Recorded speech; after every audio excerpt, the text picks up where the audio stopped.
Welcome to the Modern Manifestation Podcast. I'm your host, Bre Brown, a business mindset coach, entrepreneur, and a top competitor in a male-dominated industry. I'm a native Texan, the youngest of all brothers, and a lettuce-hating, wine-loving, curses-like-a-sailor recovering perfectionist. I've spent over a decade building my commission-based career, and my life's purpose is helping other women achieve the same multi-six-figure success I achieved before I was 25. I have a passion for helping women with mindset, money, and manifestation skills to help every young woman realize her full potential. If you're looking for vulnerable conversations, professional development, inspiration, or even a kick in the ass to get you motivated, you have come to the right place. Thanks for checking out the Modern Manifestation Podcast. Now let's jump right in to today's topic.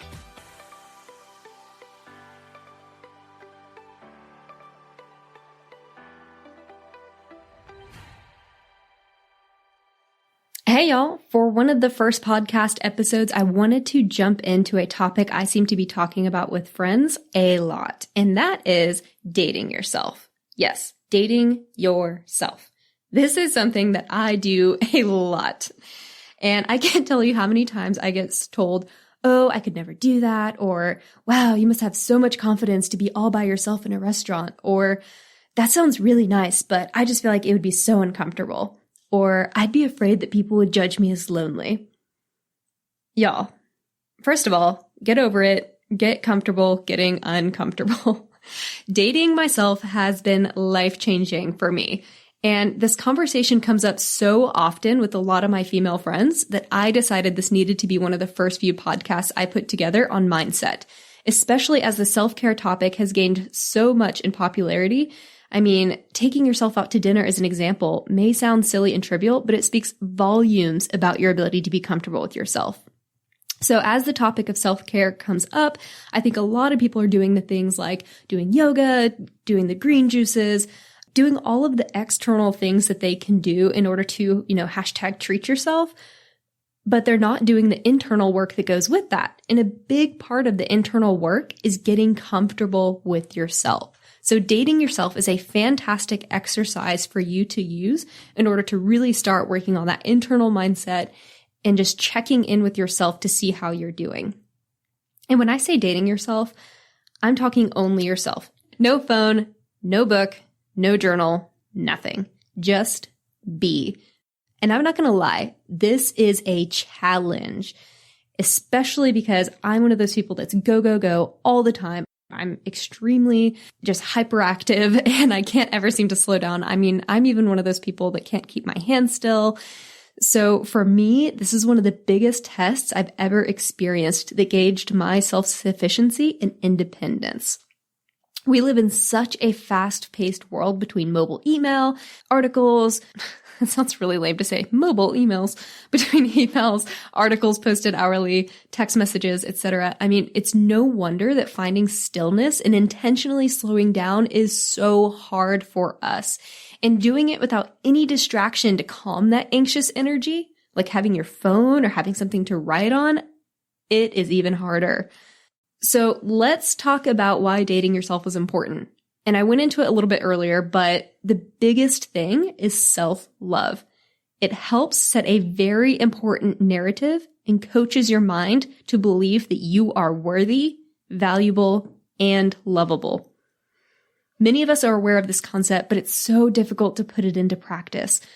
This is where dating myself has become a saving grace.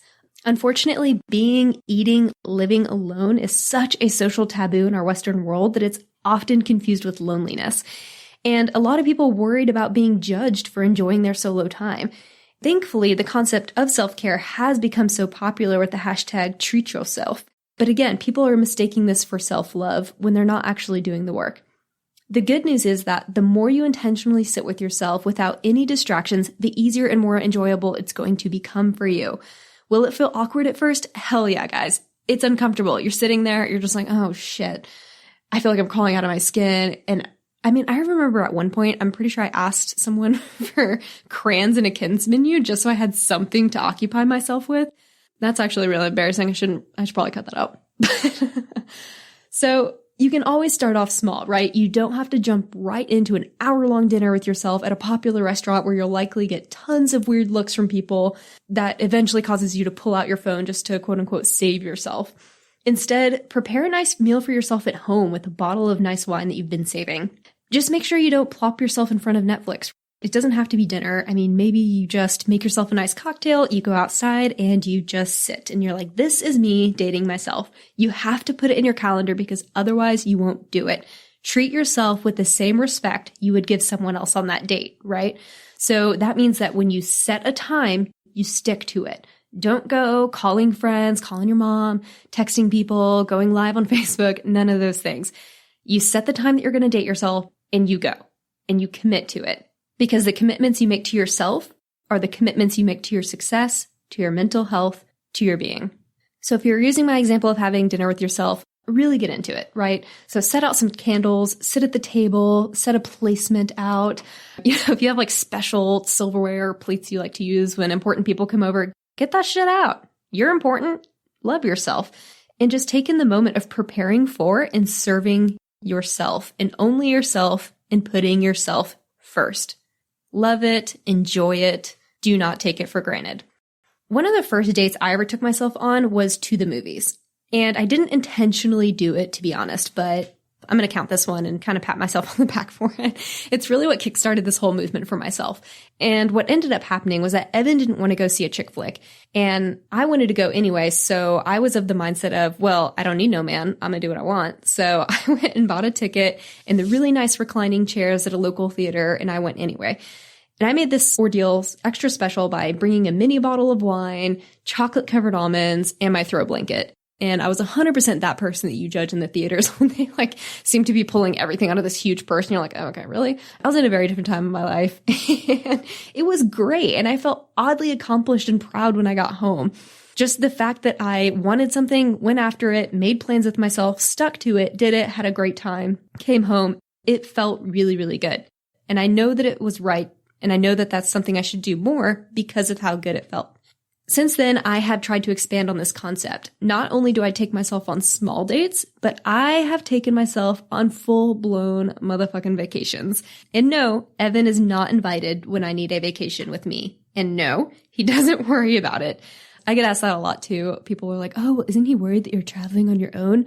Or aren't you worried about leaving him at home alone?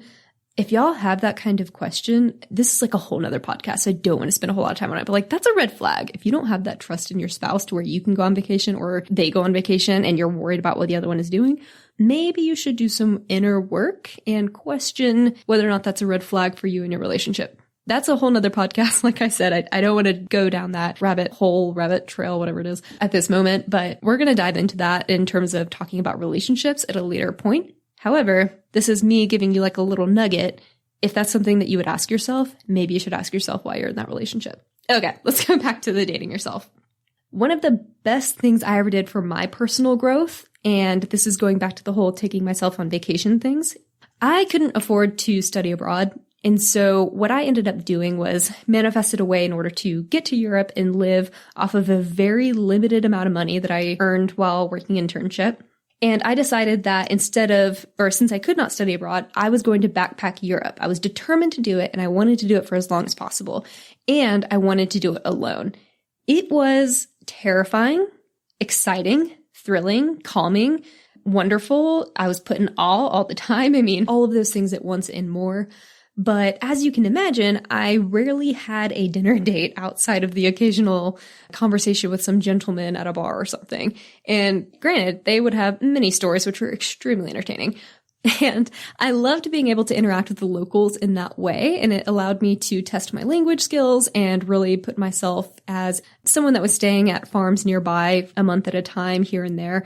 It allowed me to just develop relationships and really get to know the people in the local areas around Italy. So I really loved that part. But after a while, I got tired of making small talk or taking food to go or sitting at the bar or eating in haste that I wouldn't look lonely. Because I still had that fear, even though I'd introduced myself to the idea of dating yourself. It's hard to do this consistently and to really get into the habit of it. And for a while, the first few times you do this is going to be awkward and you're going to be uncomfortable with it. Even though I'd already done it at this point, I was really, really putting myself outside of my comfort zone because not only was I in an area where I didn't really know anyone other than the people in my immediate farm and a few locals, I also didn't really know a whole lot of people in that country, and I wasn't fluent in the language. And so all of these things were coming up for me as something that felt vulnerable, and it just made it dating myself a little more difficult. So I feel like that trip in general just really helped me embrace this concept because of how uncomfortable it was to do it there. And I thought, well, hell, if I can do that in Italy when I'm feeling very vulnerable, sure as hell I can do that here back at home. So my months of traveling solo forced me to address this insecurity of not wanting to date myself and look it head on. So by the end of the journey, I learned so much about myself, much more than I knew was possible. I learned that I value and treasure my me time, and I valued it so much that I found myself opting for quieter hostels and dinners alone instead of joining other people my age for drinks and whatnot. And I also learned that I am comfortable being on my own because that journey was the first time I ever experienced something so significant entirely alone. As I said earlier, I did not have a single contact or friend on the entire continent when I stepped foot off of my flight. Talk about terrifying. That was an extremely valuable tool, and it forced me to learn to trust myself. But the professional growth that came from this life-changing experience was that I learned that it was okay if I am all I'll ever have. And that is what dating yourself really helps you embody. More than anything, the journey taught me that I don't need anyone to survive. And once I got to that place, it was so wonderful to fill my life with the people that I wanted. And the most important lesson that I had to learn at this point in my life was that I didn't need a man to be happy. And there's more on that story later. And it's okay to say that I don't need my husband. I mean, I want him. I love Evan, and I want him in my life as my husband, but I don't need him. And he knows this, and he doesn't need me. And that's exactly how I want it. As long as this is the case, I know that I am living and loving the best version of myself, no matter who she is at the moment. And I'm not trying to mold this version of myself to make anyone else happy or to fulfill the idea of the perfect partner that my spouse might want. And I'm so glad that I really learned that lesson much more thoroughly while I was there, because when I came back from Italy, Evan and I got married shortly after, within 2 years. And after that, we found out that my parents were getting a divorce, which really hit me pretty hard because they were married for, I think, 34 years. I should probably know that off the top of my head, but I don't. And what I realized in watching my parents go through this was that I really felt that they lost themselves to each other over the years that they were together. And you hear a lot about empty nesters that end up divorcing once kids are out. And I think a huge part of that is because they don't embrace their own individuality outside of each other, even when they have kids. And I know it's got to be harder once you have children. I mean, I'm just a pit bull mom, so I can't really speak to that right now. But I know it has to be hard because it's even hard for Evan and I to really make that individual time for ourselves. But because it's a value of ours and it's something that we find so sacred, we make sure that we find the time to do that. And I have no doubt that it's going to get harder if and when we choose to have a family. But it is so critical. It needs to be one of those things you prioritize. It needs to be up there with your health because really it is health. It's mental health, right? Dating yourself doesn't have to be just dinner. Maybe you take yourself to a dance class. Maybe you take yourself to a pottery class. I mean, you can get really creative with this concept. The world is your oyster. Do whatever you want. Just find something that makes you happy and that is for you. That's you taking yourself out. Because if you at any point lose connection with yourself, it's so much harder to connect to someone else as well. And for my parents specifically, I mean, again, I think that they both fell out of having their own interests outside of each other. And then they were frustrated that they couldn't find things to do with each other. And everything just kind of snowballed and resulted in their divorce. So I think it's critical because I think that every relationship needs to have two interdependent people, not codependent people. And I think dating yourself is a huge, huge, huge part of that. So I will use dating myself now just to check in with myself every so often. I date myself to see how I'm doing. I want to continually create that energy about me, that confidence, because that's also attracting like-minded people, right? As long as I find myself desirable and worth spending time with, so will others. And that is also a beautiful message that we could share. And that is a beautiful example we can set for the next generation of women, our daughters, mothers, friends, truly teaching them You should be fulfilling everything that you need and not requiring a partner, a friend, a parent to fulfill your needs for you. You need to be self-sufficient if you want to be truly happy, because you have to provide your own happiness. You cannot put that pressure on someone else, because that's how things fall apart. So if you ever see myself or really anyone sitting alone at a cafe or restaurant or whatever, don't just immediately judge them and feel sorry for them and just assume that they're lonely people. Be proud of them. Celebrate their independence. And if you're with other people and they're making comments about it, change that narrative. Be like, no, hell yeah, that's a boss-ass bitch over there sitting eating dinner by herself. Like, way to go, girl. Date yourself. Hell yeah. Let's make that the new normal. How awesome would it be if we all just go out there, date ourselves, fulfill all the needs that we need, or fulfill all our own needs, and then just allow the people that we want into our lives come without putting any additional pressures on them as to what else they need to bring us, because we're not enough without them, right? How much more of a healthy place could we be if that's how we approached life? And I can't help but believe that if enough people treat this concept the same way, we will have a much healthier society and people working among us, engaging with us, and supporting us. So to summarize before I go, what I really just want to say is be true to yourself, make time for yourself, love yourself by dating yourself. Thank you guys so much for checking out one of my first few episodes, and I hope you stick around for more as we talk more about mindset, money, and manifestation. Bye! Thank y'all so much for hanging out with me today. If you enjoyed this podcast, hit subscribe so you can stay up to date with new episodes. As always, we would love it if you would share this episode with friends and family who could use the inspiration. As a new podcast show, we would really appreciate your honest feedback so I know what you like and what you could use more of.